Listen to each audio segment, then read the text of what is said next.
श्री गणेशाय नमः। श्री सरस्वती नमः। श्री गुरुभ्यो नमः। श्री गुरुचरित्र अध्याय 41 काशी यात्रा त्वष्टा पुत्र आख्यान सायम देव वरदान लाभ। शिष्य नामधारक सिद्ध मुनिની સામે બે હાથ જોડી સાષ્ટાંગ નમન કરીને કહે છે, હે ગુરુ સ્વરૂપ સિદ્ધ મુનિ, તમે શ્રી ગુરુચરિત્ર અંતર્ગત અનેક ધર્માચરણને વિસ્તારથી સમજાવ્યા છે, જેના આચરણ દ્વારા આ ભવસાગર પાર કરી શકાય છે। આ રીતે તું ભવસાગર તારનાર છે, તારો જય હો, જય હો। તમે શ્રી ગુરુચરિત્રનું શ્રવણ કરાવ્યું, આથી હું ધન્ય થઈ ગયો। મને મહાજ્ઞાન પ્રાપ્ત થયું અને ગુરુ સ્મરણ રૂપી અમૃતનું તમે મને પાન કરાવ્યું।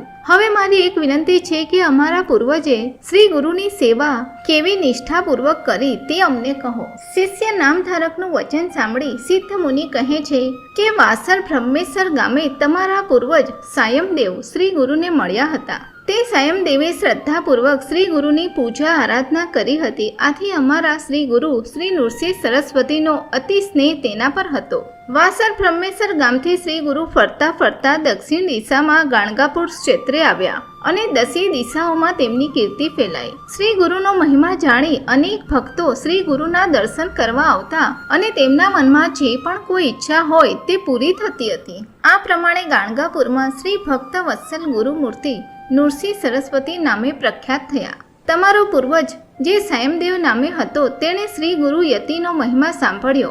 સાયમદેવના મનમાં ખૂબ જ આનંદ થયો અને હર્ષ નિર્ભર થઈ શ્રદ્ધાપૂર્વક ગાણગાપુર ત્વરિત પહોંચી ગયો। દૂરથી ગાણગાપુરને જોતા જ દંડવત પ્રણામ કરતો કરતો ગાણગાપુર આવી પહોંચ્યો અને પરાત્પર શ્રી ગુરુના દર્શન કર્યા। સાયમદેવ દંડવત પ્રણામ કરતો શ્રી ગુરુના ચરણોમાં આળોટવા લાગ્યો અને પોતાના વાળથી શ્રી ગુરુની ચરણ ધૂલી ભક્તિપૂર્વક દૂર કરતો હતો। તે પછી સાયમદેવે બે હાથ જોડીને શ્રી ગુરુની સ્તુતિ કરતા કહ્યું કે હે ગુરુ મહારાજ, તમે જ ત્રિમૂર્તિનું સ્વરૂપ છો।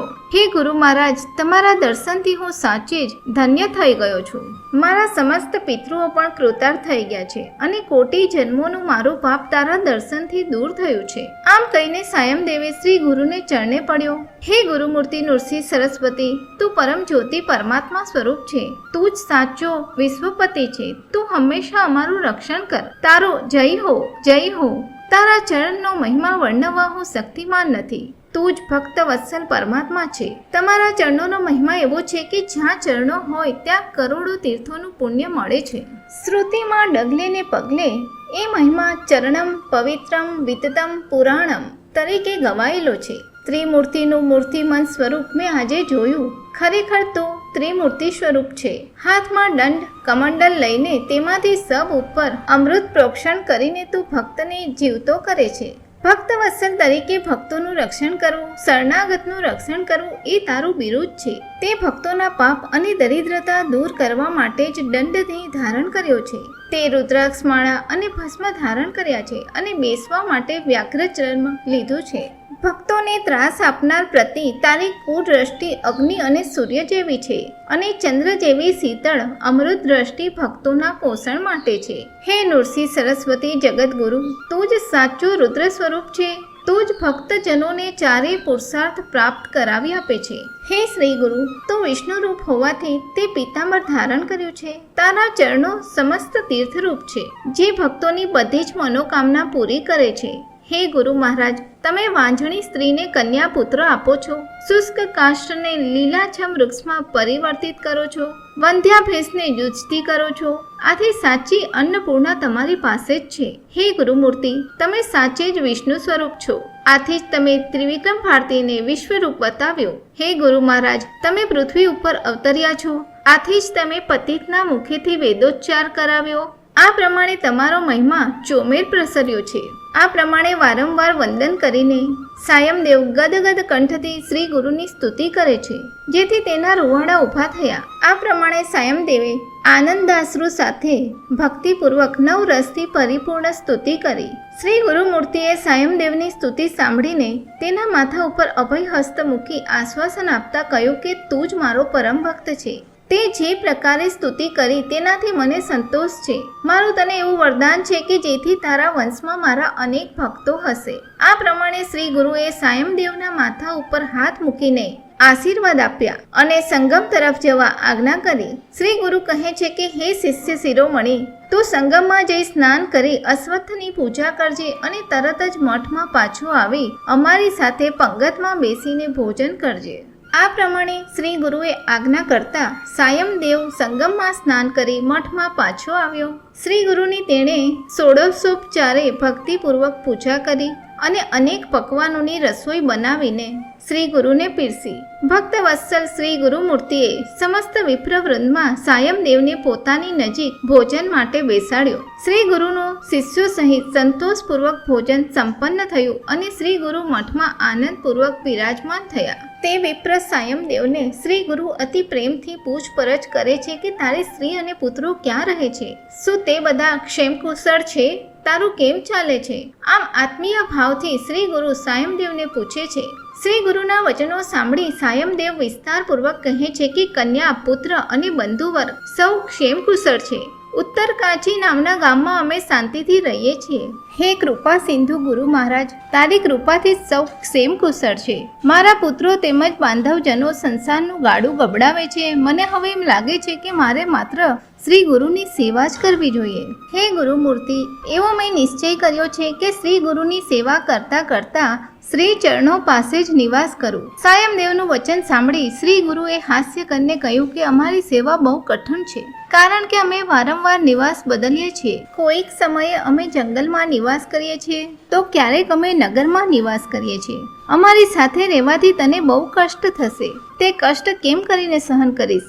આ પ્રમાણે શ્રી ગુરુનો પ્રશ્ન સાંભળી સાયમદેવે દ્રઢતાથી પ્રત્યુત્તર આપતા કહ્યું કે હું શ્રી ગુરુની સેવા અવશ્ય કરીશ. શ્રી ગુરુની સેવા જે મનુષ્ય કરે છે તે જ ભવસાગર પાર કરીને જાય છે. તેને વળી દુઃખ કેવું? ગુરુ સેવા કરનાર હંમેશા સુખી હોય છે. ગુરુ સેવા કરનાર કદી પણ નરકમાં જતો નથી. તેનું પ્રમુખ કારણ ગુરુ ભક્તિ છે.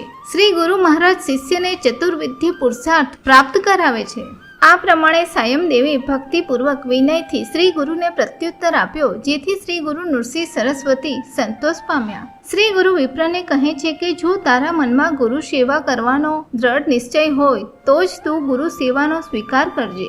સાયમદેવે નિષ્ઠાપૂર્વક શ્રી ગુરુની 3 મહિના સુધી નિરંતર સેવા કરી. હે નામધારક શિષ્ય, 3 મહિના પસાર થયા પછી શ્રી ગુરુ એક દિવસ ફક્ત સાયમદેવને પોતાની સાથે લઈને સંગમ સ્થળે ગયા. બીજા બધા શિષ્યોને સાથે આવવાની ના પાડી. ભક્તના અંતઃકરણની પરીક્ષા કરવા શ્રી ગુરુએ નિશ્ચય કર્યો હોય અને તમારો પૂર્વજ જે સ્વભાવે ફોડો હતો, જેથી તે શ્રી ગુરુને અનુસર્યો. શ્રી ગુરુ અને સાયમદેવ સંગમમાં પહોંચ્યા અને સાયંકાળ પૂરો થવા આવ્યો.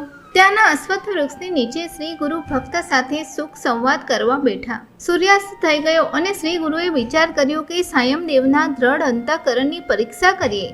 ઓચિંતો સુસવાટા સાથે પવનનું વાવાઝોડું આવ્યું. અનેક વૃક્ષો જમીનદોષ થયા હતા. સાંબેલા ધારે વરસાદ પડવા લાગ્યો. જે વિપ્ર શ્રી ગુરુની સેવામાં હતો તેણે વૃક્ષ નીચે શ્રી ગુરુની બેઠક કરી અને વસ્ત્ર આડું કરીને વરસાદથી રક્ષણ કરવા લાગ્યો. પવનના સુસવાટા સાથેનો વરસાદ હોવાથી વસ્ત્ર પણ કંઈ કામમાં આવે તેમ ન હતું. પોતે વરસાદમાં ઊભો રહીને શ્રી ગુરુની સેવા માટે તેમની સમક્ષ ઊભો રહ્યો. આ પ્રમાણે 2 પ્રહર વીતી ગયા. મુસળધાર વરસાદ અને વાવાઝોડા પછી બધે જ ઠંડક વ્યાપી ગઈ. શ્રી ગુરુ સાયમદેવને કહે છે કે બહુ ઠંડી વાય છે, આજે નગરમાં જઈ મઠમાંથી શેક કરવા અગ્નિ લઈ આવો. શ્રી ગુરુની આજ્ઞા પ્રમાણે દ્રઢ નિશ્ચય સાયમદેવ વાસણમાં અગ્નિ લેવા નગર તરફ ગયો. શ્રી ગુરુએ શિષ્યને જતા જોઈને હાસ્ય કરતા કહ્યું કે અગ્નિ લઈ આવતા આજુબાજુ ક્યાંય જોઈશ નહીં. સાયમદેવ ગુરુ આજ્ઞાનુસાર નગર તરફ જવા નીકળ્યો. ઘોર અંધારી રાત હોવાથી તેને રસ્તો સૂચતો ન હતો, પરંતુ અમુક નિશાનીઓના આધારે તે આગળ વધ્યો. અંધકારમાં વરસાદ પણ ચાલુ હતો. રસ્તો કે પગદંડી દેખાતા ન હતા. તેવી પરિસ્થિતિમાં ભક્ત આગળ વધ્યો. સાયમદેવ મનમાં શ્રી ગુરુનું સ્મરણ કરતા માર્ગસ્થ થયો. વચ્ચે વચ્ચે વીજળીના ચમકારા થતા તેના આધારે તે ગામ તરફ આગળ વધ્યો. આ પ્રમાણે સાયમદેવ વિપ્ર ત્વરિત ગાણગાપુર પહોંચ્યો અને ગામના પાદરે નગર પ્રવેશ દ્વારના દ્વારપાળને બૂમ પાડી. દ્વારપાળને સાયમદેવે હકીકતની જાણ કરી અને શ્રી ગુરુ માટે અગ્નિની વ્યવસ્થા કરવા ગયો. દ્વારપાળે વાસણમાં અગ્નિ આપ્યો, જેને લઈને સાયમદેવ સંગમ તરફ વળ્યો. સાયમદેવને અંધકારમાં રસ્તો દેખાતો ન હતો. વીજળીના લીસોટાના આધાર લઈને તે આગળ વધ્યો અને મનમાં વિચારે છે, શ્રી ગુરુએ મને આજુબાજુ ન જોવા માટે ખાસ સૂચન કર્યું છે, તે શા માટે હશે? સાયમદેવે જમણી બાજુ જોતા જ એક મોટો સાપ તેની પાછળ દોડતો દોડતો આવતો હતો. આથી ભય પામીને તે ડાબી બાજુ દોડવા લાગ્યો. ડાબી બાજુ પણ તેણે તેવા જ 5 ફેણયુક્ત નાગને પોતાની પાછળ આવતો જોયો. આથી સાયમદેવે અત્યંત ભયભીત થઈ તેણે સંગમ તરફ દોટ મૂકી. પગદંડી છોડીને આડે રસ્તે આગળ વધતા બંને સર્પ તેની પાછળ પાછળ જ આવતા હતા. આથી ભય પામી તેણે જોરથી દોટ મૂકી. શ્રી ગુરુનું સ્મરણ કરી મનમાં ધીરજ રાખી સાયમદેવ શીઘ્ર સંગમે પહોંચ્યો. દૂરથી જોતા શ્રી ગુરુ સમક્ષ હજારો દીવાઓ બળતા હતા. ઘણા બ્રાહ્મણો ત્યાં એકઠા થઈ વેદઘોષ કરતા હતા. શ્રી ગુરુની નજીક પહોંચતા જ ફક્ત શ્રી ગુરુ એકલા જ બેઠેલા છે તેમ તેણે જોયું. અંધકાર નષ્ટ થઈ ગયો હતો અને પૂનમના ચંદ્રનો પ્રકાશ તેણે ફેલાયેલો જોયો. શ્રી ગુરુ નજીક જઈ સાયમદેવે અગ્નિને સંકોરી પ્રકાશ કર્યો અને એ પ્રકાશમાં શ્રદ્ધાપૂર્વક શ્રી ગુરુને જુએ છે. બંને સર્પ આવીને શ્રી ગુરુને વંદન કરી તરત જ જતા રહ્યા. સાયમદેવ તો તેમને જોઈને પહેલેથી જ ભયભીત થયો હતો. શ્રી ગુરુ સાયમદેવને આત્મીયતાથી પૂછે છે, અરે કેમ ભયભીત થયો છે? તારા રક્ષણ માટે જ અમે 2 સર્પરાજ મોકલ્યા હતા. હવે મનમાં કોઈ પણ પ્રકારની બીક રાખીશ નહીં. પરંતુ એક વાત યાદ રાખજે, અમારી સેવા આવી કઠણ અને કષ્ટપ્રદ હોય છે. આપણા શરીરથી થઈ શકતી હોય તેવી જ ગુરુ સેવા સ્વીકારવી. આ ગુરુ ભક્તિ કરવી ખૂબ જ કઠણ છે. પરંતુ જો કોઈ દ્રઢતાપૂર્વક ગુરુ સેવા કરે તો તે કલયુગના દૂષણોથી બિલકુલ ડરતો નથી. તે સમયે સાયમદેવ શ્રી ગુરુને દંડવત પ્રણામ કરી વિનંતી કરી કે તમે અમારા ઉપર કૃપા કરો. હે ગુરુ મહારાજ, મને ગુરુ ભક્તિ કેવી રીતે કરવી તે સવિસ્તર સમજાવો, જેથી મારું મન સ્થિર થઈ તમારી સેવામાં રહી શકું. શ્રી ગુરુ સાયમદેવને કહે છે કે ગુરુ મહિમા અંગેની એક રમ્ય કથા તને કહીશ. પુરાતન કાળમાં કૈલાસ શિખર ઉપર વ્યોમકેશી શંકર ભગવાન અર્ધાંગિની પાર્વતી સાથે એકાંતમાં બિરાજમાન હતા. ગિરિજા શંકર ભગવાનને પૂછે છે કે ગુરુ ભક્તિ કેવી રીતે કરવી જોઈએ તે અમને સવિસ્તર સમજાવો. શંકર ભગવાન ગિરિજાને કહે છે કે ગુરુ ભક્તિ દરેક વ્યક્તિ કરી શકે છે અને દ્રઢ નિષ્ઠાપૂર્વક તેને કરવી. તેની નિષ્ઠા એવી દ્રઢ હોવી જોઈએ કે ગુરુ એ જ સાક્ષાત શિવશંકર છે.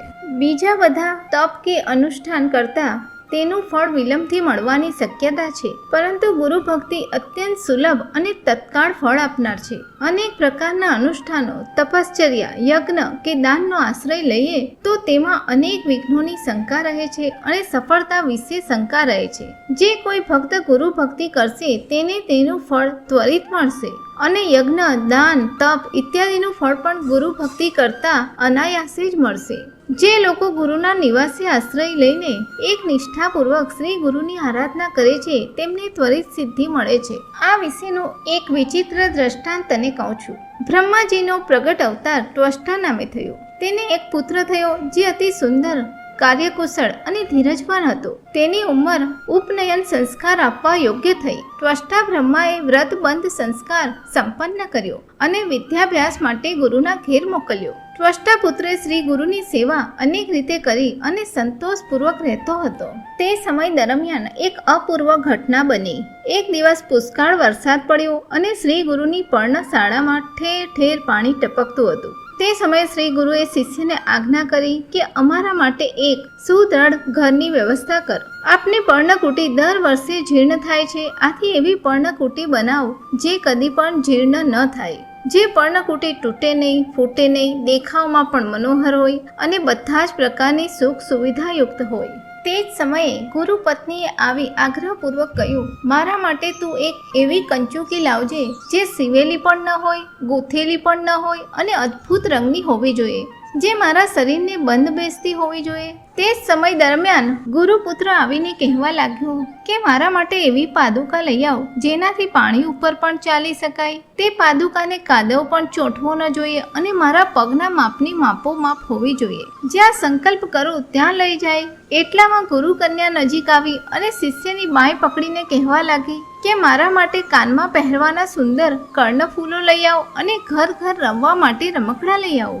એ ઘર હાથી દાંતનું બનેલું હોવું જોઈએ, કદી તે તૂટે નહીં અથવા જીર્ણ થાય નહીં તેવું, અને એક થાંભલા ઉપર ઊભેલું હોવું જોઈએ. તે ઘર સહજ રીતે બધે ઠેકાણે લઈ જવાય તેવું અને વાસણ કુસણ સહિતનું હોવું જોઈએ. તે ઘર હંમેશા નવું નકોર દેખાવું જોઈએ અને રસોઈ બનાવવા માટે વાસણો સહિત હોવું જોઈએ. હજુ એક વાત ધ્યાનમાં રાખજે, મને રાંધવાનું પણ શીખવજે અને રસોઈ બનાવતા તે વાસણો વધારે ગરમ ન હોવા જોઈએ.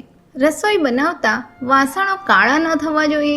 આ પ્રમાણેના બધા વાસણો મારા માટે લઈ આવો. ગુરુ કન્યાનું સૂચન પણ શિષ્ય સ્વીકાર્યું અને તેણે ત્યાંથી જંગલમાં પ્રયાણ કર્યું. શિષ્ય મનમાં પુષ્કળ ચિંતા કરતો હતો કે હું તો અબૂધ બ્રહ્મચારી છું. આટલી બધી વસ્તુઓ હું કેવી રીતે મેળવી શકીશ? હું બાજ પતરાળા પણ બનાવી જાણતો નથી, તો આટલી બધી વસ્તુઓ ક્યાંથી લાવી શકીશ? હું શ્રી ગુરુના ચરણો સિવાય બીજું કશું જ જાણતો નથી. હવે હું શું કરું?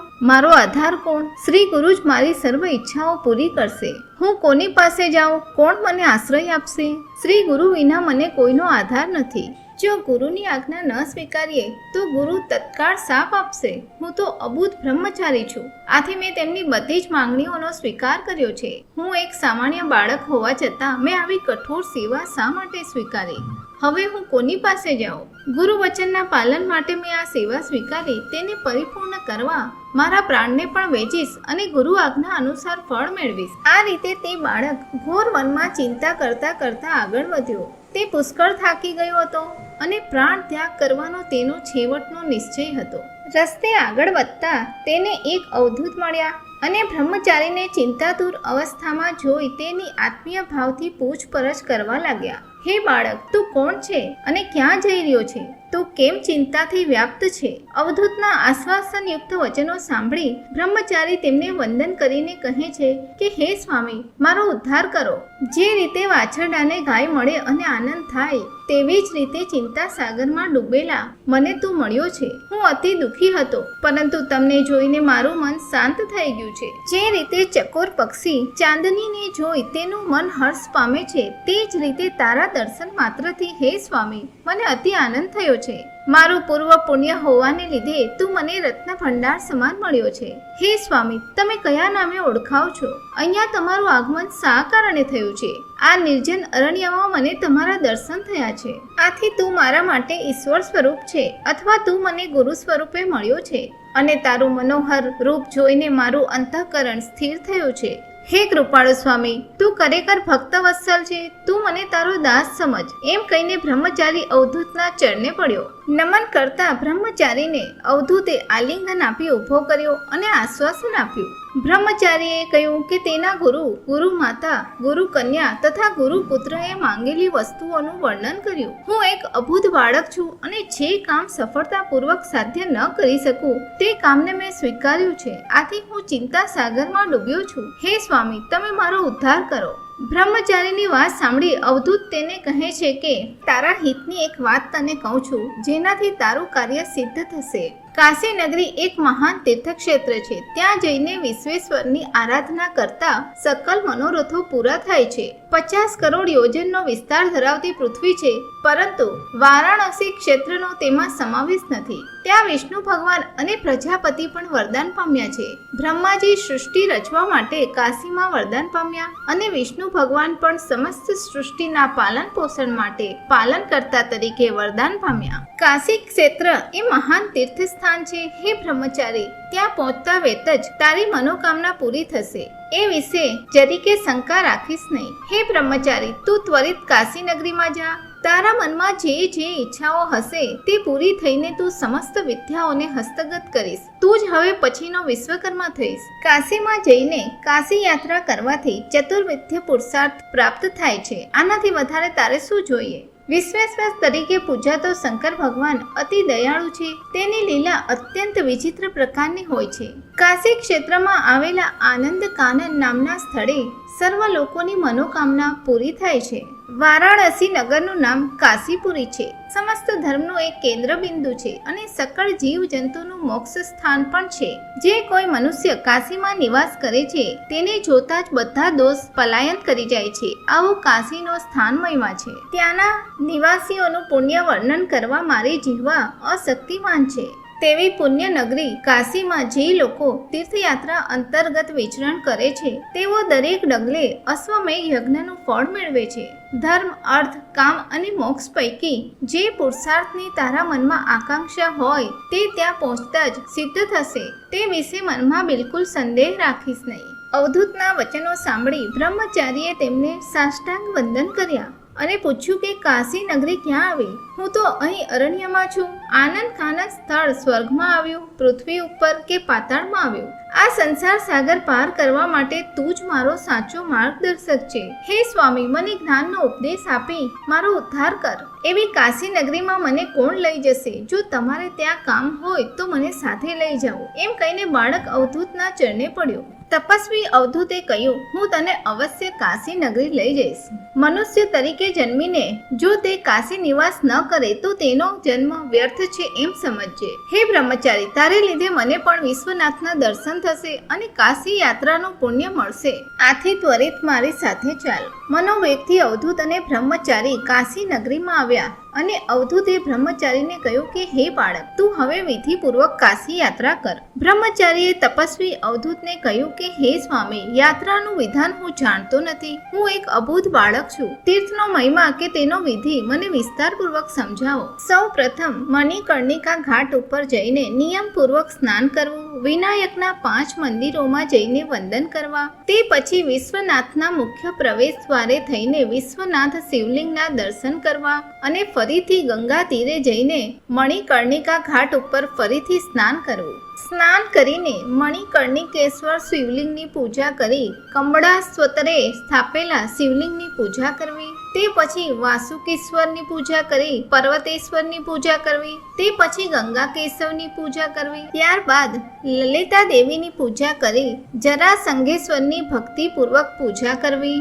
એ પછી સોમનાથની પૂજા કરી શૂલટંકેશ્વર, વારાહેશ્વર અને બ્રહ્મસ્વરની પૂજા કરવી. ત્યારબાદ અગસ્ત્યેશ્વર, કશ્યપેશની પૂજા કરી હરિકેશ વનેશ્વર, વૈદ્યનાથની હર્ષપૂર્વક પૂજા કરી અને ધ્રુવેશ્વરની પૂજા કરવી. કંબલા સ્વતરો નત્વા વાસુકેશમ પ્રણમ્ય કશ્યપેશમ નમસ્કૃત્ય હરિકેશવમ તત્પશ્ચાત ગોકર્ણેશ્વરની પૂજા કરી હાટકેશ્વરની પૂજા કરવી. તે પછી અસ્થિક્ષેપ તટાક તીરે નજર કરી કિંકસેશ્વરની પૂજા કરવી. ત્યારબાદ ભારભૂતેશ્વરની ભાવપૂર્વક પૂજા કરી ચિત્રગુપ્તેશ્વરની પૂજા કરી ચિત્રઘંટા દેવીની પૂજા કરવી. પશુપતિશ્વરની પૂજા કરી પિતામહેશ્વરની પૂજા કરવી. કલશેશ્વરને વંદન કરી એક ચિત્તથી ચંદ્રેશ્વરને વંદન કરવા અને વીરેશ્વરની પૂજા કરવી. તે પછી વિદ્યેશ્વર, અગ્નિશ્વર, નાગેશ્વર અને હરિશ્ચંદ્રેશ્વરની પૂજા કરવી.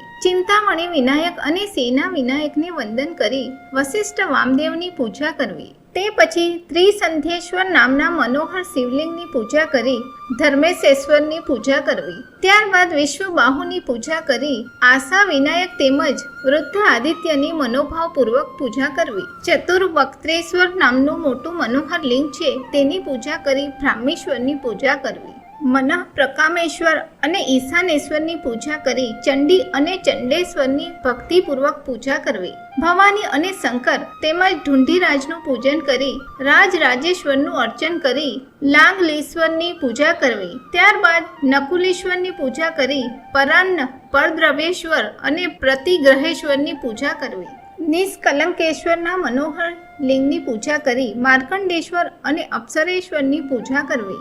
ગંગેશ્વરની પૂજા કરી જ્ઞાનવાપીમાં સ્નાન કરવું. જ્ઞાનેશ્વરની પૂજા કરી નંદિકેશ્વરની પૂજા કરવી. તે પછી તારકેશ્વરના શિવલિંગનું પૂજન કરી મહાકાળેશ્વરની પૂજા કરવી. દંડપાણીની પૂજા કરવી અને તે પછી મહેશ્વરની પૂજા કરી મોક્ષેશ્વરનું ધ્યાન ધરી વીરભદ્રેશ્વરની સુમનથી પૂજા કરવી. ત્યારબાદ અવિમુક્તેશ્વર પાસે જઈ હર્ષપૂર્વક પૂજા કરી અને મોદ, પ્રમોદ, દુર્મુખ, સુમુખ અને ગણનાયક નામના 5 વિનાયકની પૂજા કરવી. આનંદ ભૈરવની પૂજા કરી ફરીથી મહાદ્વારમાં જવું, જ્યાં મન્મથરી અને વિશ્વનાથની પૂજા કરવી. હે બાળક, આ પ્રમાણે અંતર્ગૃહ્ય યાત્રા કરી મુક્તિ મંડપ પાસે જઈને નીચેનો મંત્ર બોલવો. અંતર્ગૃહ્ય યાત્રા મેં મારી ક્ષમતા અનુસાર કરી છે, તેમાં કાંઈ વધઘટ હોય તો પ્રેમથી સ્વીકારશો.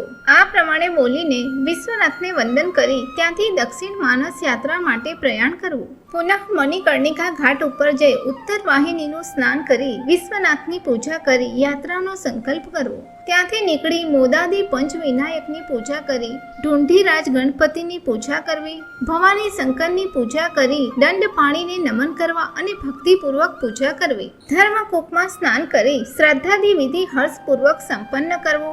ધર્મેશ્વરની પૂજા કરી ગંગા કેશવને પૂજવા, લલિતા દેવીની પૂજા કરવી, જરા સંગેશ્વરને નમન કરવા, સોમનાથને પૂજીને વારાહેશ્વરને ભક્તિથી પૂજવા. દશાશ્વમેધ તીર્થમાં સ્નાન કરી હર્ષપૂર્વક શ્રાદ્ધ વિધિ આચરવો. તે પછી પ્રયાગ તીર્થમાં સ્નાન કરી શ્રાદ્ધ કરવો. પ્રયાગેશ્વરની પૂજા કરી દશાશ્વમેધ ઈશ્વરની ભક્તિપૂર્વક પૂજા કરી શીતલેશ્વરની પૂજા કરવી.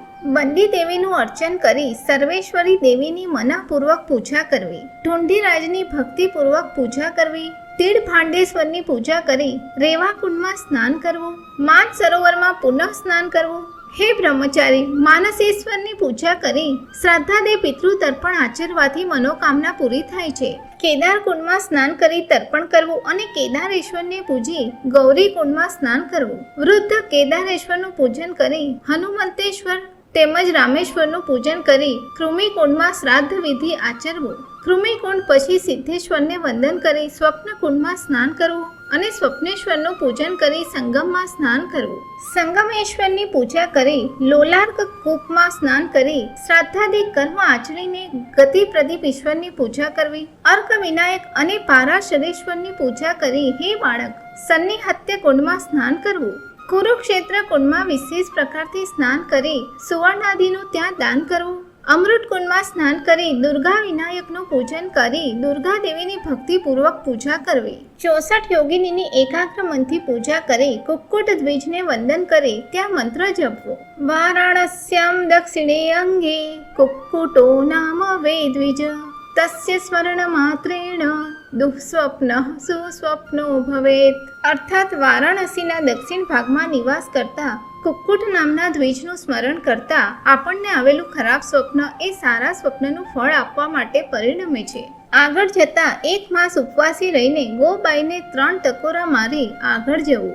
ગોબાઈ નામની એક મહિલા ભક્ત કાશીમાં રહેતી હતી. તેની કર્મ પ્રત્યે દ્રઢ શ્રદ્ધા હોવાથી નિત્ય કર્મ કર્યા વિના ભોજન કરતી નહીં. ઘણા દિવસે તે સાંજે જમતી, તેમાં પણ સ્પર્શ થવાથી તેને ઉપવાસ થતા. કેટલીક વાર તે 3, 4 કે 7 દિવસ સુધી ઉપવાસી રહેતી. કાશીની અધિષ્ઠાત્રી દેવી અન્નપૂર્ણાનો એવો નિયમ હતો કે કાશીમાં કોઈ પણ જીવ ભૂખ્યો રહે તો તે પણ ઉપવાસ કરતી. આથી ગોબાઈને લીધે પાર્વતી માતાને પણ ઉપવાસ થવા લાગ્યા અને તેનું શરીર સુકાવા લાગ્યું. ભગવાન શંકરે તેનું કારણ પૂછતા પાર્વતીએ ગોબાઈની વાત કરી. આ સાંભળી શંકર ભગવાન ક્રોધિત થયા અને ગોબાઈને લઈ આવવાની ગણપતિને આજ્ઞા કરી. ગણપતિ પણ ગુસ્સે થઈને તેને થપ્પડ મારતા મારતા શંકર ભગવાન પાસે લઈ આવ્યા. આના પરથી જ ગોબાઈને દરેક ભક્તે 3 ટકોરા મારવા એમ સ્કંદ પુરાણમાં વર્ણવેલું છે. તે પછી રેણુકાનું પૂજન કરી શંખોદ્ધાર કુંડમાં હર્ષપૂર્વક સ્નાન કરવું અને શંખ વિષ્ણુનું પૂજન કરવું. ત્યારબાદ કામાક્ષી કુંડમાં સ્નાન કરી કામાક્ષી દેવીને પૂજીને અયોધ્યા કુંડમાં સ્નાન કરવું. રામ સીતાનું પૂજન કરવું.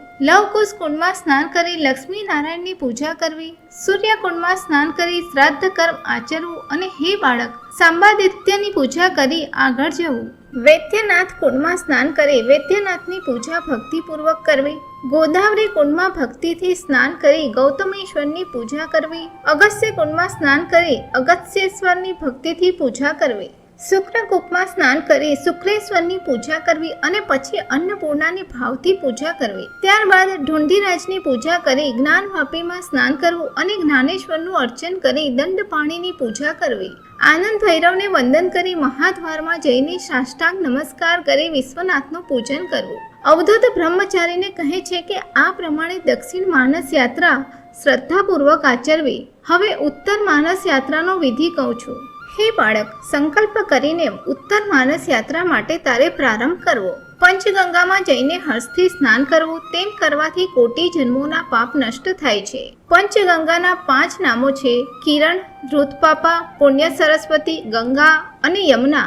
આ 5નો સમૂહ પંચગંગાના નામે ઓળખાય છે. કૃત યુગમાં આ નદી ધર્મ નદી નામે ઓળખાતી હતી. ત્રેતા યુગમાં ધૃતપાપા અને દ્વાપર યુગમાં આ જ નદી બિંદુ તીર્થ તરીકે ઓળખાતી. પ્રયાગમાં મહા મહિનામાં સ્નાન કરવાથી જેટલું ફળ મળે છે તેનાથી પણ કરોડ ગણું ફળ પંચગંગામાં સ્નાન કરવાથી મળે છે. પંચગંગા નદીમાં શ્રદ્ધાપૂર્વક સ્નાન કરી ભક્તિપૂર્વક બિંદુ માધવની પૂજા કરવી. ત્યાં ગોપાલ કૃષ્ણની પૂજા કરી નૃસિંહ ભુવનમાં જવું. ત્યાં મંગળા ગૌરીને વંદન કરી ગભસ્તેશ્વરની પૂજા કરવી. ત્યારબાદ મયુખાદિત્યનું પૂજન કરવા તારે ભક્તિથી જવું અને ફરીથી વિશ્વેશ્વરના દર્શન કરવા. મુક્તિ મંડપમાં જઈને તારે ભક્તિપૂર્વક સંકલ્પ વિધિ આચરવો અને ઉત્તર માનસ યાત્રા કરવા જવું. ત્યાંથી નીકળી આદિત્યનું પૂજન કરવું. આમોદકેશ્વરનું અર્ચન કરી પાપભક્ષેશ્વરનું પૂજન કરવું. નવગ્રહોની પૂજા કરી કાળ ભૈરવનું પૂજન કરવું. તે પછી ક્ષેત્રપાળનું અર્ચન કરી કાળકૂપમાં સ્નાન કરવું. ત્યાં કાળેશ્વરનું પૂજન કરી હંસ તીર્થમાં સ્નાન કરવું. અને હે બાળક, ત્યાં શ્રાદ્ધાદિક પિતૃકર્મ શ્રદ્ધાપૂર્વક આચરવા. તત્પશ્ચાત કૃતિકા વાસેશ્વરની પૂજા કરી શંખવાપીમાં સ્નાન કરવું. શંખવાપીમાં 3 આચમન કરી રત્નેશ્વરની પૂજા કરવી. સતીશ્વરનું અર્ચન કરી દક્ષેશ્વરનું પૂજન કરવું. ચતુર્વક્ત્રેશ્વરનું પૂજન કરી વૃદ્ધ કાળકૂપમાં જઈને સ્નાન કરવું. કાળેશ્વરનું પૂજન કરી અપવૃત્તેશ્વરનું પૂજન કરવું, ધ્યાન કરવું. ત્યારબાદ મંદાકિનીમાં સ્નાન કરી મધ્યમેશ્વરનું પૂજન કરવું. જંબુકેશ્વરને પૂજવો. વક્રતુંડના પૂજન માટે તારે દંડખાત કૂપમાં સ્નાન કરી શ્રાદ્ધ કરવું. તત્પશ્ચાત ભૂત ભૈરવનું પૂજન કરી જૈગેશ્વરનું પૂજન જૈગેશ્યવ્ય ગુફામાં જઈને કરવું અને નમન કરી આગળ વધવું. ત્યારબાદ ઘંટાકુંડમાં સ્નાન કરી વ્યાઘ્રેશ્વરને વંદન કરવા. તે પછી કંડુકેશ્વરની ભક્તિપૂર્વક પૂજા કરવી. જ્યેષ્ઠ વાપીમાં સ્નાન કરી જ્યેષ્ઠેશ્વરનું પૂજન કરવું અને આગળ વધીને સપ્તસાગરમાં સ્નાન કરવું. વાલ્મીકેશ્વર જઈ ભક્તિપૂર્વક પૂજા કરવી. ત્યાંથી ભીમ લોટા સ્થળે જઈ આનંદથી ભીમેશ્વરની પૂજા કરવી.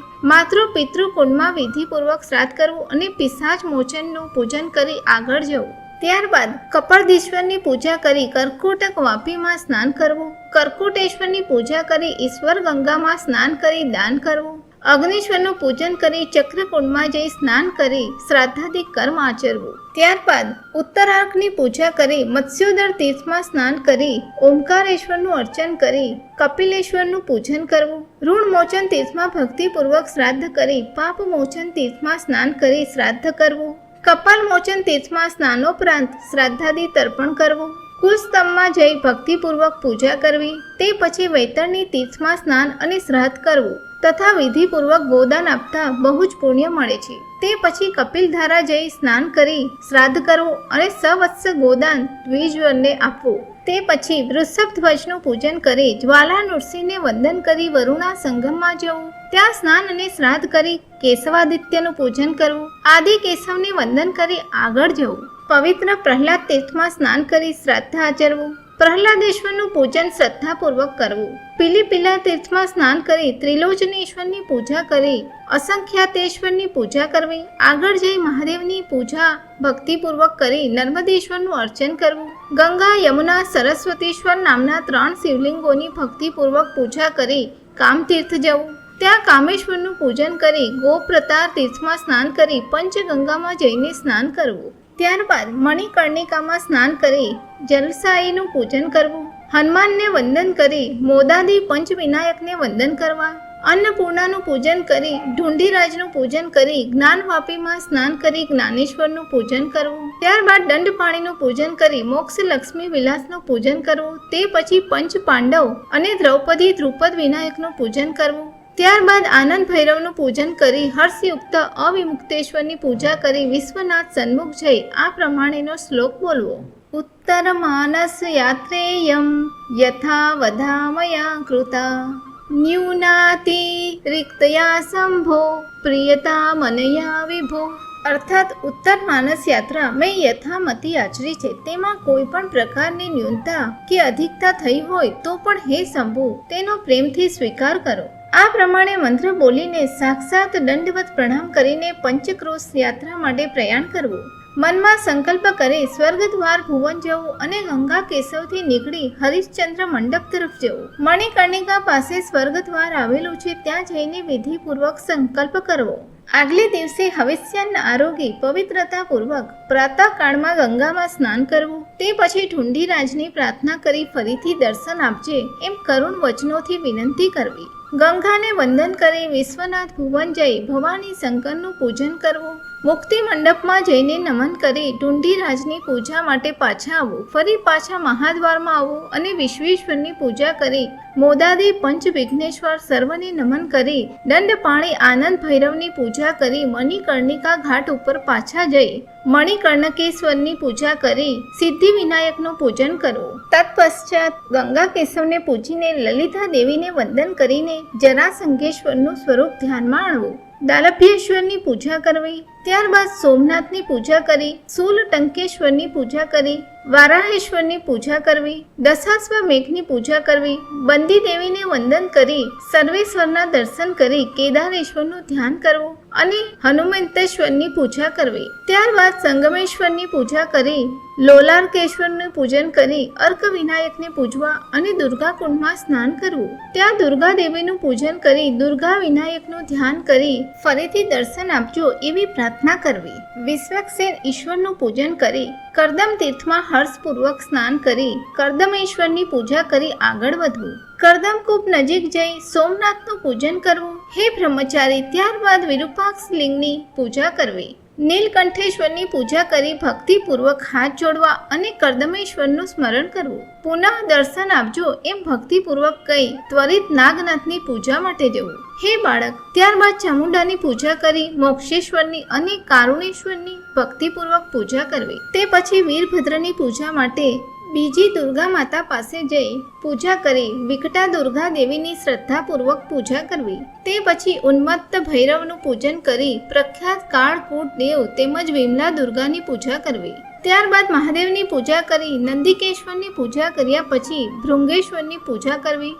ગણપ્રિયની પૂજા કરી વિરૂપાક્ષને વંદન કરી યજ્ઞેશ્વરનું અર્ચન કરવું. પછી વિમલેશ્વરની પૂજા કરવી. શ્રેષ્ઠ જ્ઞાનેશ્વરની પૂજા કરી અમૃતેશ્વરની પૂજા કરવી અને પછી ગંધર્વ સાગરની ભક્તિપૂર્વક પૂજા કરવી. ત્યારબાદ ભીમચંડી દેવીની પૂજા કરી ચંડી વિનાયક અને રવિ રક્તાક્ષ ગંધર્વની મનપૂર્વક પૂજા કરવી.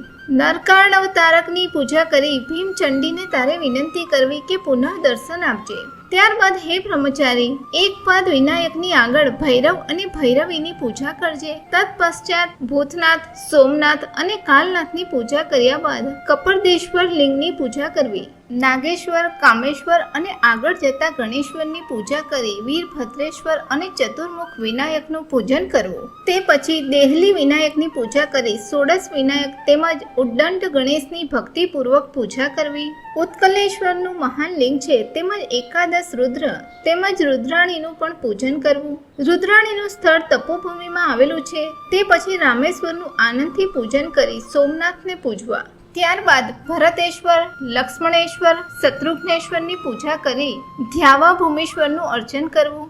નહુશેશ્વરની પૂજા કરી રામેશ્વરનું ધ્યાન કરી પુનઃ દર્શન આપજો એવી વિનંતી કરવી. ત્યારબાદ વરુણા નદી ઉપર આવેલા અસંખ્યાત તીર્થમાં જઈને વંદન કરી અસંખ્યાતેશ્વર શિવલિંગનું શુદ્ધ અંતઃકરણથી પૂજન કરવું. શ્રેષ્ઠ દેવ સંગેશ્વરનું પૂજન કરી પાસ પાણી વિનાયકનું પૂજન કરવું. તે પછી પૃથ્વીશ્વર શિવલિંગને નમન કરી યુપ સરોવર નામના તીર્થમાં સ્નાન કરીને કપિલધારામાં પુનઃ સ્નાન કરવું. ત્યારબાદ વૃષભધ્વજની પૂજા કરવી. જ્વાલા નરસિંહના ચરણોમાં વંદન કરી વરુણા સંગમમાં સ્નાન કરી શ્રાદ્ધાદિક કર્મ આચરવું. સંગમેશ્વરનું પૂજન કરી આદિ કેશવનું પૂજન કરવું. હે બ્રહ્મચારી, ખર્વ વિનાયકની પૂજા કરવી. તે પછી પ્રહલાદેશ્વરને પૂજીને કપિલ તીર્થમાં સ્નાન કરી ત્રિલોચન મહાદેવની ભક્તિપૂર્વક પૂજા કરવી. પંચગંગાના તીરે મહાદેવની પૂજા કરી બિંદુ માધવની પણ ભક્તિભાવથી પૂજા કરવી. મંગળા ગૌરી ગપસ્તીશ્વરનું પૂજન કરી વશિષ્ઠેશ્વર, વામદેવેશ્વર અને પર્વતેશ્વરનું પૂજન કરવું. ત્યારબાદ મહેશ્વરની આગળ સિદ્ધિ વિનાયકનું પૂજન કરવું અને સપ્તાવરણ વિનાયક નામક સર્વ ગણેશનું પૂજન કરવું. અહીં પ્રદક્ષિણા પૂરી થાય છે. હવે ફરી મણિકર્ણિકામાં શ્રદ્ધાથી સ્નાન કરવું અને વિશ્વેશ્વરનું સ્મરણ કરી મહાદેવનું પૂજન કરવું. પુનઃ મુક્તિ મંડપમાં જઈને વિષ્ણુ ભગવાનને વંદન કરવા અને દંડ પાણીનું પૂજન કરી ઢુંઢીરાજનું અર્ચન કરવું. તત્પશ્ચાત આનંદ ભૈરવનું પૂજન કરી આદિત્યેશને નમન કરી શ્રદ્ધાપૂર્વક પૂજન કરી મોદાદી પંચ વિનાયકની પણ પૂજા કરવી. વિશ્વેશ્વરની પૂજા કરી મોક્ષ લક્ષ્મી વિલાસને વંદન કરી તેની સમક્ષ નીચેનો મંત્ર બોલવો. જય વિશ્વેશ વિશ્વાત્મન કાશીનાથ જગતપતે ત્વત પ્રસાદાન મહાદેવ કૃતા ક્ષેત્ર પ્રદક્ષિણા અનેક જન્મ પાપાની કૃતાની મમ શંકર ગતાની પંચકોશાત્મા લિંગસ્યાસ્ય પ્રદક્ષિણાત. અર્થાત હે જગતપતિ વિશ્વેશ્વર, કાશી નગરીના અધિષ્ઠાતા મહાદેવ ભગવાન, તમારો જય હો. તારી કૃપાથી મારી ક્ષેત્ર પ્રદક્ષિણા પૂરી થઈ છે. અનેક જન્મોના કરેલા પાપો હે શંકર ભગવાન પંચકોશાત્મક લિંગની પ્રદક્ષિણા કરવાથી જતા રહ્યા છે. આ પ્રમાણે મંત્રનો ઉચ્ચાર કરી શંકર ભગવાનનું ધ્યાન કરતા કરતા મુક્તિ મંડપમાં જવું અને 8 સ્થળે વંદન કરવું. પ્રથમ મુક્તિ મંડપને, શૃંગાર મંડપને, ઐશ્વર્ય મંડપને, જ્ઞાન મંડપને, તે પછી મોક્ષ લક્ષ્મી વિલાસ સ્થળે જઈ સુમુક્ત મંડપને વંદન કરવા. ત્યાંથી આનંદ મંડપ, તે પછી શ્રદ્ધાપૂર્વક વૈરાગ્ય મંડપ તરફ જઈને વંદન કરવું. આ રીતે બ્રહ્મચારી કાશી યાત્રા પૂરી કરવી. હે બ્રહ્મચારી, કાશી યાત્રાનો એક બીજો પ્રકાર પણ કહું છું, તે ધ્યાનપૂર્વક સાંભળ.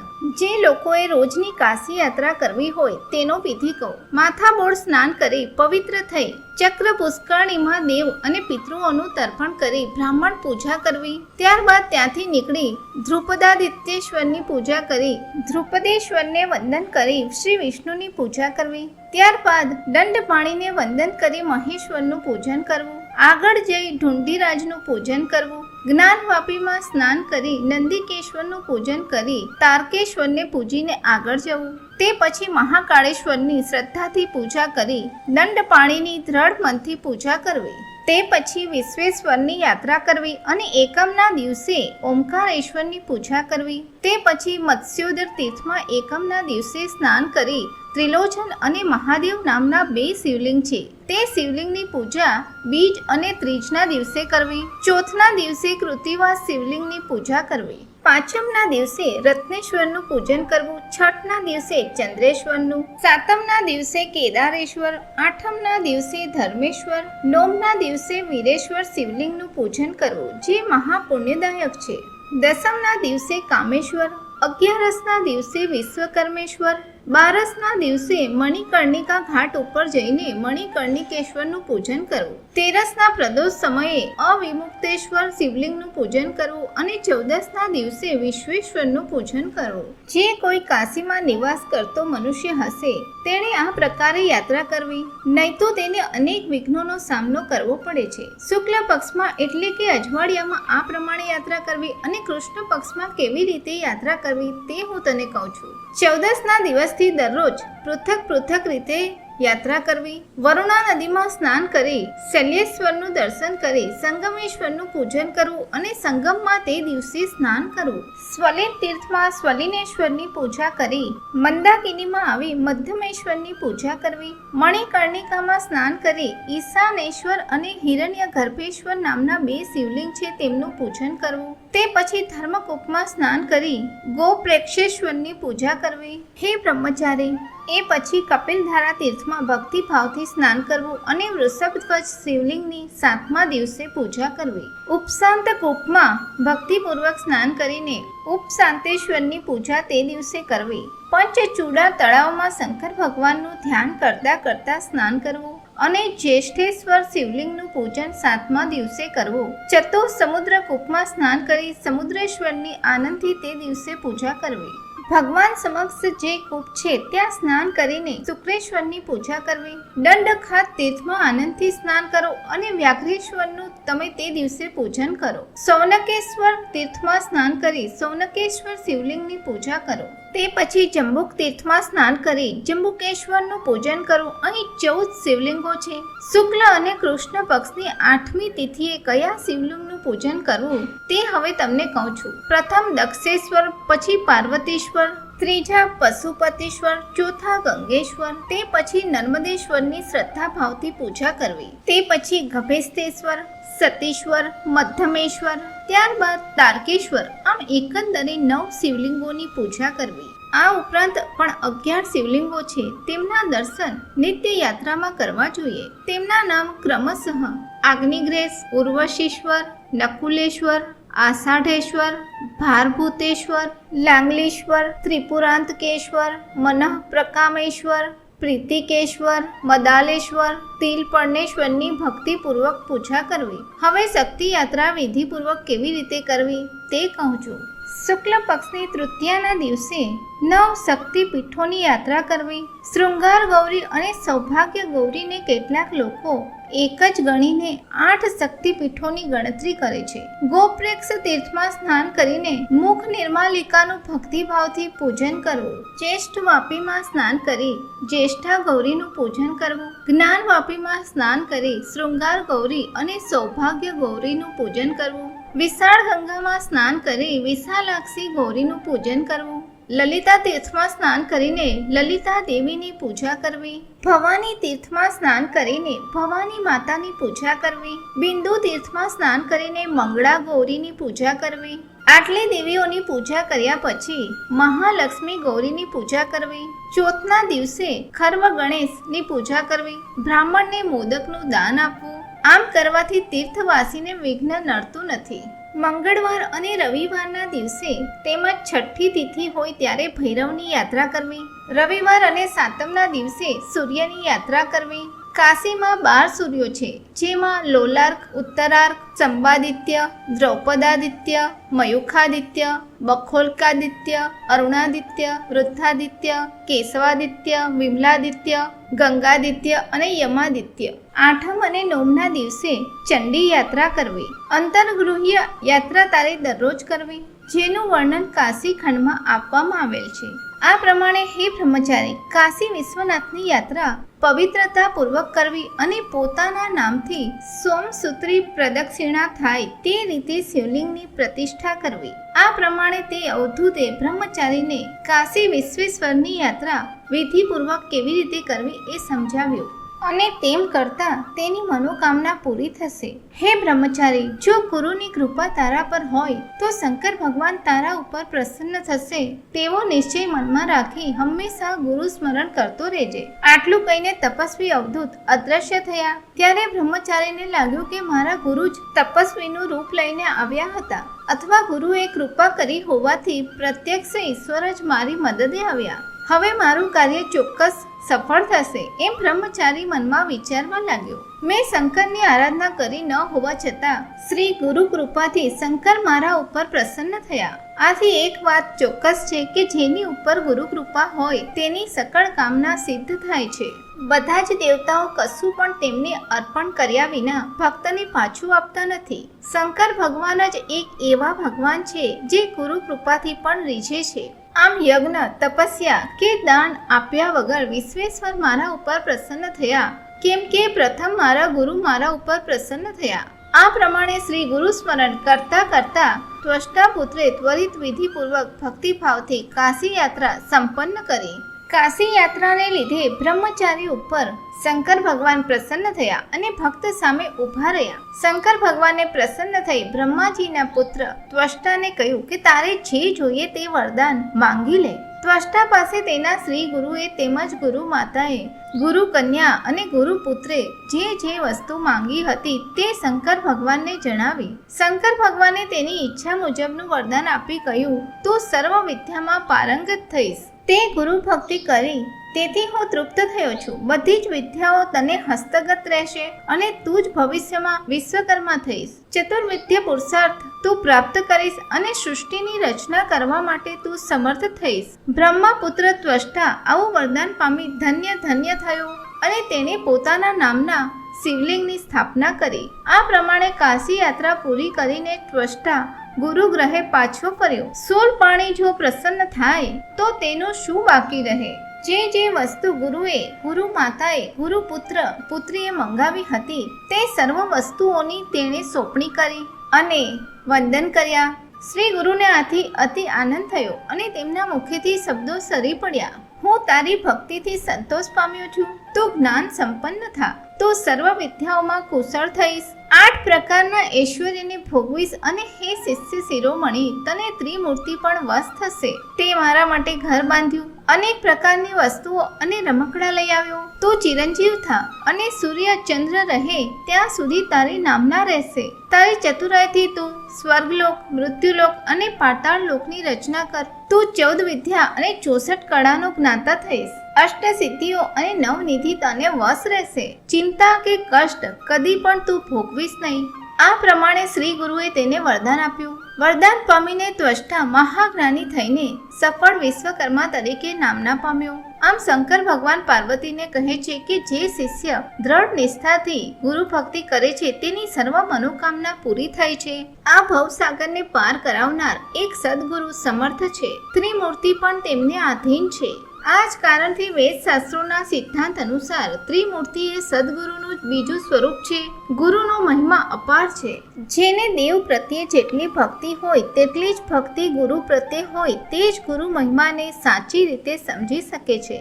આ પ્રમાણે શંકર ભગવાને પાર્વતીને જે ગુરુ મહિમા વિસ્તારથી સમજાવ્યો તે જ મહિમા શ્રી ગુરુએ સાયમદેવને સમજાવ્યો. તે જ સમય દરમિયાન રાત્રિ સમાપ્ત થઈ અને બ્રાહ્મ મુહૂર્ત શરૂ થયું.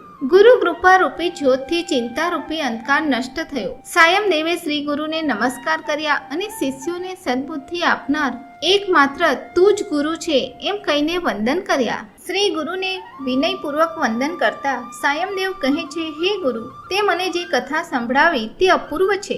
શ્રી ગુરુ કહે છે કે કાશી યાત્રાનું વિધાન તમે વિસ્તારપૂર્વક સમજાવ્યું તે સમયે હું તમારી સાથે કાશીમાં જ હતો. હે ગુરુ મહારાજ, તમે કાશીમાં પણ હતા અને અહીં પણ હાજર હતા. તે જાગ્રત અવસ્થામાં કે સુષુપ્ત અવસ્થામાં તે મને ખબર નથી. આમ કહીને ભાવ ભક્તિપૂર્વક સાયમદેવ શ્રી ગુરુ ચરણ કમળમાં વંદન કરીને કરુણ સ્વરથી પ્રાર્થના કરવા લાગ્યા. હે ભક્તજનોનું નિવાસ સ્થાન શ્રી નૃસિંહ સરસ્વતી, તમે પરમ પુરુષ, પરાત્પર પુરુષ અને પરમહંસ છો. તમારો જય જયકાર હો. શ્રી ગુરુની સ્તુતિ કરતા સાયમદેવનો કંઠ ગદગદ થયો અને રોમાંચિત થઈને તેણે શ્રી ગુરુને દંડવત પ્રણામ કર્યા. વધુમાં સાયમદેવ કહે છે કે હે સદગુરુ, તો ત્રિમૂર્તિનો અવતાર છે. અમને તું મનુષ્ય સ્વરૂપે દેખાતો હોવા છતાં તું સાચે જગતગુરુ છે. તે મને પરમાર્થનો રસ્તો દેખાડ્યો. તું જ સાચો વિશ્વનાથ છે અને તારી પાસે જ કાશી નગરી છે. તારા બતાવેલા માર્ગને અનુસરીને ચારે પુરુષાર્થ પ્રાપ્ત થાય છે. આ પ્રમાણે સાયમદેવ શ્રી ગુરુની પ્રાર્થના કરતા શ્રી ગુરુને અપાર સંતોષ થયો અને અભય આપતા કહ્યું, તને મેં જે કાશી બતાવી તે યાત્રાનું ફળ તારી 21 પેઢી સુધી ફળશે. તું જ મારો આજ્ઞાકિત ભક્ત છે. તને મેં પ્રત્યક્ષ અનુભવ કરાવ્યો છે. હવે તું અમારી પાસે સેવા કરતો રહેજે. જો મારી સેવા કરવી હોય તો મલેચ્છની સેવા છોડી દે. તારા સ્ત્રી પુત્રોને અહીં લઈ આવી મુલાકાત કરાવો. શ્રી ગુરુની આજ્ઞા લઈ સાયમદેવ પોતાના વતનમાં ગયો. જ્યારે શ્રી ગુરુ મઠમાં પાછા ફર્યા. આ રીતે ભક્તજનોને હંમેશા શ્રી ગુરુના સાનિધ્યથી આનંદ ઉલ્લાસ રહેતો હતો. હે ગંગાધરાત્મજ, તમારો પૂર્વજ સાયમદેવ શ્રી ગુરુની આજ્ઞા અનુસાર વતન જઈને સ્ત્રી પુત્રો સહિત શ્રી ગુરુ દર્શન કાજે ગાણગાપુર પાછો આવ્યો. તે દિવસે ભાદરવા મહિનાના શુક્લ પક્ષની 14 હતી. ત્યારે અનેક શિષ્યો શ્રી ગુરુના દર્શન કરવા એકઠા થયા હતા. અનેક શિષ્યો દંડવત પ્રણામ કરી હર્ષાન્વિત થતા હતા. ભક્તો હાથ જોડીને શ્રી ગુરુની સ્તુતિ કરતા તેમનો કંઠ ગદગદ થયો. ઓમકાર સ્વરૂપ ચંદ્રમૌલેશ્વર, તમે જ ત્રિમૂર્તિ સ્વરૂપ છો. તમને હૃદયપૂર્વકના વંદન. તો ત્રિમૂર્તિનો અવતાર છે અને સમગ્ર જગતને જગતગુરુ તરીકે શ્રેષ્ઠ માર્ગદર્શન આપે છે. તારો મહિમા બ્રહ્મા, વિષ્ણુ કે મહેશ યથાર્થ રીતે જાણી શક્યા નથી. તારો મહિમા વર્ણવવા માટે અમારી પાસે ક્યાંથી શક્તિ હોય? હે સદગુરુ, તું આદિ પુરુષ છે અને અમારા ઉપર કૃપા કર. ચંદ્રનો ઉદય થતા જેમ ચકોર પક્ષીને આનંદ થાય છે તે જ રીતે અમે સર્વ ભક્તોને તમારા ચરણ કમળ જોઈને આનંદ થાય છે. પૂર્વ જન્મમાં અમે અનેક પાપ કર્મો કર્યા હશે. હે સદગુરુ, તારા દર્શનથી હું પવિત્ર થયો છું. જે રીતે પારસમણીના સ્પર્શથી લોખંડ સુવર્ણમાં પરિણમે છે, માટી જંબુ નદીમાં પડતા તત્કાળ સુવર્ણમાં પરિણમે છે, જે રીતે કાગડો માન સરોવરમાં જઈને રાજહંસ થઈ જાય છે, તેવી રીતે હે સદગુરુ, તારા દર્શનથી હું પવિત્ર થઈ ગયો છું. ગંગા પાપમ સસિતાપમ દૈન્યમ કલ્પ તરુસ્તથા પાપમ તાપમ ચ દૈન્યમ ચ હરેત શ્રી ગુરુ દર્શનમ. ગંગામાં સ્નાન કરવાથી પાપ નાશ પામે છે, ચંદ્રના શીતળ કિરણો તાપ હરે છે, કલ્પતરુ દૈન્યનું હરણ કરે છે અને જે કલ્પના કરીએ તે ફળ આપે છે. જ્યારે શ્રી ગુરુના ચરણ કમળના દર્શન કરવાથી ત્રણેય ફળ એક સાથે પ્રાપ્ત થાય છે. શ્રી ગુરુ ચરણ દર્શન કરવાથી પાપ નષ્ટ થાય છે, ચિંતા તાપ દૂર થાય છે અને દૈન્યનું જંગલ બળીને ખાક થાય છે. શ્રી ગુરુ ચતુર્વિદ્ય પુરુષાર્થ પ્રાપ્ત કરાવે છે એવું વેદોમાં કહેલું છે, તેને અમે આજે પ્રત્યક્ષ અનુભવ્યું છે. આમ કહીને આનંદથી સાયમદેવ અનેક રાગો સહિત કર્ણાટકી ભાષામાં શ્રી ગુરુનો મહિમા ગાવા લાગ્યો. શ્રી સાયમદેવે કન્નડ ભાષામાં શ્રી ગુરુની સ્તુતિ કરી, જેથી શ્રી ગુરુને પરમ સંતોષ થયો અને સાયમદેવને આશ્વાસન આપ્યું. શ્રી ગુરુએ અતિ પ્રેમથી સાયમદેવને પોતાની નજીક બેસાડ્યો અને બાળક ઉપર માતા જેમ વાત્સલ્ય ભાવ વરસાવે તે રીતે સાયમદેવ ઉપર વાત્સલ્યની વર્ષા કરે. સિદ્ધ મુનિ નામધારકને કહે છે કે તે દિવસે શ્રી ગુરુના અંતઃકરણમાં કેવી અપાર કરુણા હતી તે વિશે તો વાત જ થાય તેમ નથી.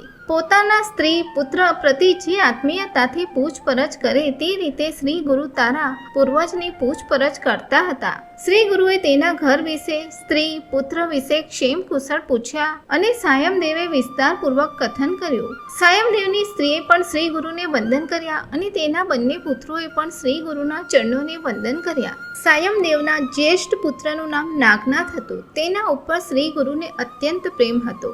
શ્રી ગુરુએ તેના માથા ઉપર હાથ મૂકીને કહ્યું કે તારો જ્યેષ્ઠ પુત્ર નાગનાથ પૂર્ણાયુષી થઈ તેને અનેક સંતતિ થશે. આજ મારો ભક્ત સંપૂર્ણ વૈભવ ભોગવશે. હવે તારે મલેચ્છની સેવા કરવાની નથી. તારી બીજી પત્નીને 4 પુત્રો થશે અને તેઓ પણ વૈભવ ભોગવી જીવનમાં સુખ ભોગવી લીલા લહેર કરશે. જે દિવસે તું મલેચ્છ પાસે જઈને વંદન કરીશ તો તારા જીવને હાનિ થશે. તારો જે જ્યેષ્ઠ પુત્ર છે તે જ મારો પરમ ભક્ત છે, તેની કીર્તિ ચોમેર પ્રસરશે એમ શ્રી ગુરુએ કહ્યું. પછી શ્રી ગુરુએ સાયમદેવને કહ્યું કે તું ત્વરિત સંગમમાં જા અને સ્નાન કરીને પાછો આવ. તે દિવસે ગ્રામજનો શ્રી ગુરુ પાસે આવીને અનંત ચૌદસની પૂજા કરતા હતા. સાયમદેવ સ્ત્રી પુત્રો અને મિત્રો સહિત સ્નાનાર્થે સંગમમાં ગયો અને વિધિપૂર્વક અશ્વત્થની પૂજા કરી મઠમાં પાછો ફર્યો. શ્રી ગુરુ સાયમદેવને કહે છે, આજે અનંત ચૌદસનું વ્રત હોવાથી સમસ્ત દ્વિજો સાથે અનંતની પૂજા કર. શ્રી ગુરુનું આવું વચન સાંભળી સાયમદેવે સદગુરુને ભાવપૂર્વક નમસ્કાર કર્યા અને કહ્યું કે અમારો અનંત તો તું જ છે અને અનંત ચૌદસનું વ્રત તમારા ચરણે અર્પણ કરીશું. તે સમયે શ્રી ગુરુએ કહ્યું કે પુરાતન કાળમાં કૌંડિન્ય નામના એક ઋષિ થઈ ગયા, જેમણે સૌ પ્રથમ અનંત વ્રત આચર્યું હતું. શ્રી ગુરુના વચનો સાંભળી દ્વિજવરે નમસ્કાર કર્યા અને કહ્યું કે વ્રત આચરણ કેવી રીતે કરવું તથા પૂર્વે આ વ્રત કોણે આચર્યું તે કહો. આવા પ્રખ્યાત વ્રતનો પ્રારંભ, એનું આખ્યાન અને વ્રત વિધિ મને સમજાવો. આ વ્રતના પ્રભાવે કેટલું પુણ્ય મળે, કયા તત્કાળ લાભો થાય તેવા અનેક વિચારો મારા મનમાં ઊભા થયા છે, તે મને સમજાવો. સાયમદેવે આ પ્રમાણે વિનંતી કરતા શ્રી ગુરુને પરમ સંતોષ થયો અને આ વ્રતનું આખ્યાન વિસ્તારપૂર્વક કહેવા લાગ્યા. આ પ્રમાણે સિદ્ધ મુનિ નામધારકને કહે છે, સરસ્વતી ગંગાધર આ પ્રમાણે શ્રી ગુરુ ચરિત્રનું વિસ્તારપૂર્વક વિવેચન કરે છે, જેનું શ્રવણ કરતા મનુષ્ય ભવસાગર પાર કરે છે. શ્રી ગુરુ ચરિત્રામૃત પરમ કથા કલ્પતરુ અંતર્ગત શ્રી નૃસિંહ સરસ્વતી ઉપાખ્યાનમાં સિદ્ધ નામધારક સંવાદાત્મક કાશી યાત્રા ત્વષ્ટા પુત્ર આખ્યાન સાયમદેવ વરલાભ નામનો 41મો અધ્યાય સમાપ્ત. શ્રી ગુરુ દત્તાત્રેયાર્પણમસ્તુ. શ્રી ગુરુદેવ દત્ત.